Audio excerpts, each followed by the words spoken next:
মেসির জাদুর বাক্সে সব আছে, শুধু নেই নিয়তি। ওটা তো স্রষ্টার কাছে।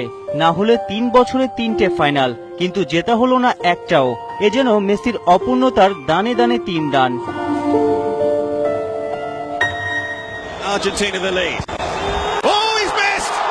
স্রষ্টা যেন আরো একবার অপেক্ষায় রাখতে চাইলেন, কিন্তু ফুটবল বিষয়ের ধৈর্যের বাঁধ ভাঙল। আর না, অন্তত জাতীয় দলের জার্সিতে ফুটবল গল্পের নায়ক হওয়ার আর কোনো আকাঙ্ক্ষাই নেই এলএম10-এর। কোপা আমেরিকা হেরে যাওয়ায় দুষলেন নিজেকেই। অমন সময় অমনভাবে পেনাল্টি মিস মানতে পারেননি। ম্যাচ শেষে ডাগআউটে নিথর বসে থাকা মানুষটাকে দেখে বোঝার উপায় নেই তারই ছোঁয়ায় ফুটবল ছুঁয়েছে কোটি হৃদয়। তারই পায়ের জাদুতে পৃথিবীর এ প্রান্ত থেকে ও প্রান্তে মানুষ আনন্দে আত্মহারা হয়। এ যেন সর্বশান্ত হওয়া পথ হারা কোনো পথিক।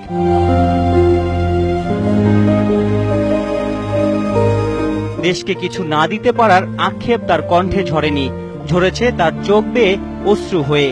জীবন মহাকাব্যে হার না মানা মেসি এদিন হারলেন। এদিন আর তিনি খুদে জাদুকর না, নিছক রক্ত মাংসের মানুষ। আবেগ যাকে ছুঁয়ে যায়, পরাজয় যাকে কাঁদায়।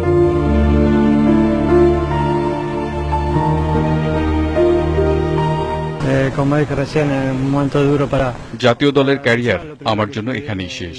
আমার যা করার ছিল করেছি। আসলে ফাইনাল খেলে চ্যাম্পিয়ন হতে না পারাটা অনেক কষ্টের।